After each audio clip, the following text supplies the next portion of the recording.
when Jesus entered the temple, and what he was expecting to see was these three things: the manifestation of God's presence, the manifestation of God's glory, and the manifestation of fellowship.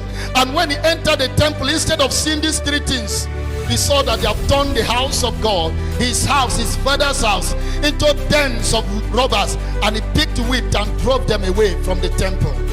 This is what should happen in the church today, because we are operating in that dimension.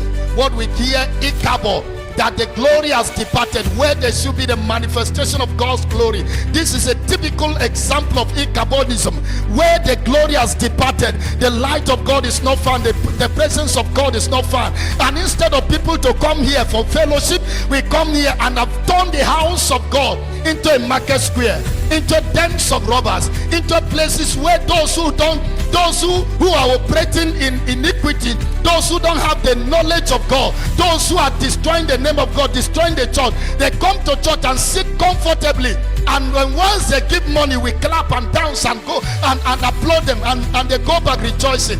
This is the house of God. This is not a place where we train and praise people.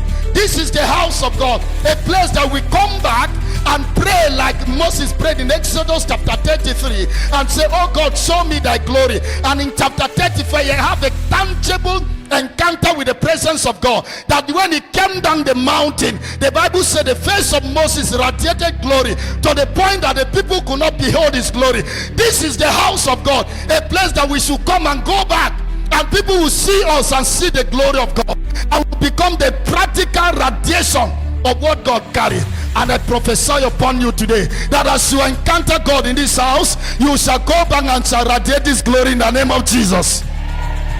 This is Bethel. This is the house of God. It means that whatever has no connection with God does not need to dwell here. Whatever has no relationship with God has no place to dwell in this place, because this is Bethel, and it is a place of fellowship, a place of koinonia. It is the house of God. So everyone who enters here should feel the tangible reality of God's presence and the manifestation of his glory and his power. This is Bethel. This is the house of God. Somebody say, this is